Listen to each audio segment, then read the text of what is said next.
Shane Nigam സാറാണ് വന്നിരിക്കുന്നത്. How are you sir? Very good, thank you. എന്താ ഇങ്ങനെ കണ്ണാടിയൊക്കെ ഇട്ട് ഒരുമാതിരി സ്കൂൾ പിള്ളേരെ പോലെ വന്നിട്ടില്ലേ? പവർ ക്ലാസ് ആണ്. Power class. സോ ഇന്ന് ഐഫ ഉത്സവം അബുദാബിയിൽ ഫസ്റ്റ് ടൈം ആയിട്ടാണ്. So how are you feeling? ഞാൻ ഫസ്റ്റ് ടൈമാണ് അറ്റൻഡ് ചെയ്യുന്നത്. ഓ നൈസ്. നമ്മൾ ചെറുപ്പം മുതൽ ഇത് ചാനലിൽ നമ്മൾ കണ്ടുകൊണ്ടിരിക്കുകയാണ്. അതായത് ഇപ്പോൾ ബോളിവുഡിലാണെങ്കിലും ഐഫ എന്ന് പറഞ്ഞ ഒരു ബ്രാൻഡ് അത്രയും വാല്യൂബിൾ ആണ്.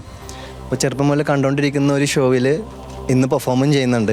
എന്താ ഒരു വലിയൊരു പ്രിവിലേജ് ആയിട്ട് ഞാൻ കാണുന്നു. സൂപ്പർ. സോ അടുത്ത വർഷം ആരുടെ കൂടെയെങ്കിലും ഒരു ഡ്രീം കൊലാബറേഷൻ അങ്ങനെ എനി ഇൻഡസ്ട്രി, ഐഫ ആയതുകൊണ്ട് തമിഴ് തെലുഗു എല്ലാം ഉണ്ടല്ലോ. സോ ഏതെങ്കിലും ഒരു ഡ്രീം കൊലാബറേഷൻ എന്നാൽ ആരായിരിക്കും? എനി ഡയറക്ടർ, ഹീറോ ഏതെങ്കിലും? നമ്മളിവിടെ ഒന്ന് മാനിഫെസ്റ്റ് ചെയ്ത് അടുത്ത വർഷം ഐഫയിൽ അത് നടക്കും. അങ്ങനെ നടക്കും. ആണോ?